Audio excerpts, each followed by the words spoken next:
Unajua tunaishi duniani kwa sababu tuna kusudi. Na kusudi huwa nalifananisha na kibarua aliyepewa kwenda kulima shambani. Akipewa kwenda kulima shambani, tafsiri yake kwamba ili uondoke kwenye hilo shamba mpaka umemaliza kulima. Nakumbuka ndugu mmoja alienda ukweni. Yule jamaa alikwenda ukweni kijijini kwetu. Akaenda akamkuta mzee mwenyewe mwenye amri na sheria zake. Kwa sababu yule mzee alikuwa apendi mtoto wake olewe kwenye hilo kabila. Yule mkwe alipofika, mkwe akajipendekeza, "Baba unaenda wapi?" Akasema, "Nenda shamba." Akasema, "Twende." Sawa, twende.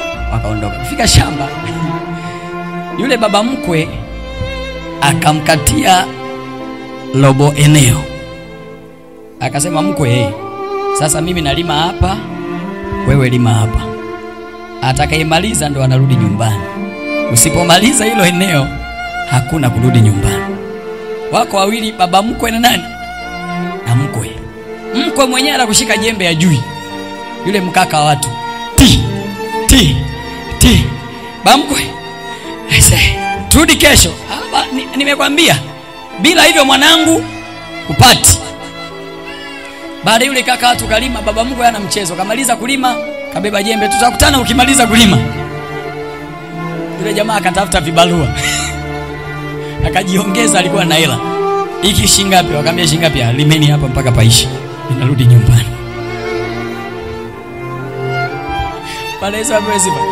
Kwa hiyo maisha ya mtu yanaelegeana kusudi. Kwamba kile ambacho Mungu amekutuma nacho duniani kitakapoisha, maana yake ni kwamba na wewe kazi yako imefanya nini? Imeisha.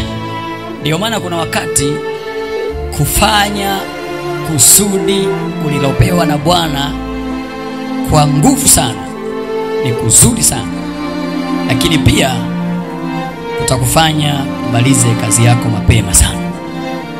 Ndio maana kifo ni tafsiri tatu, kwamba vita nimevipiga, imani nimeilinda, mwendo nimefanya nini?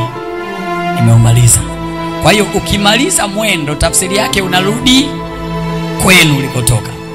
Ndio maana Yesu unaona alipambana kwa hali na mali, saa zote, majira yote, alitumika kila wakati.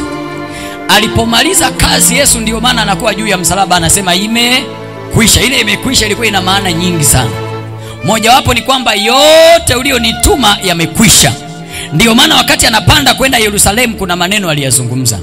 Akasema, "Tunakwenda kule ambako yatakwenda kukamilishwa yote yaliyonenwa na manabii pamoja na waandishi na wazee, kwamba Kristo atateswa hivi na hivi, atakufa."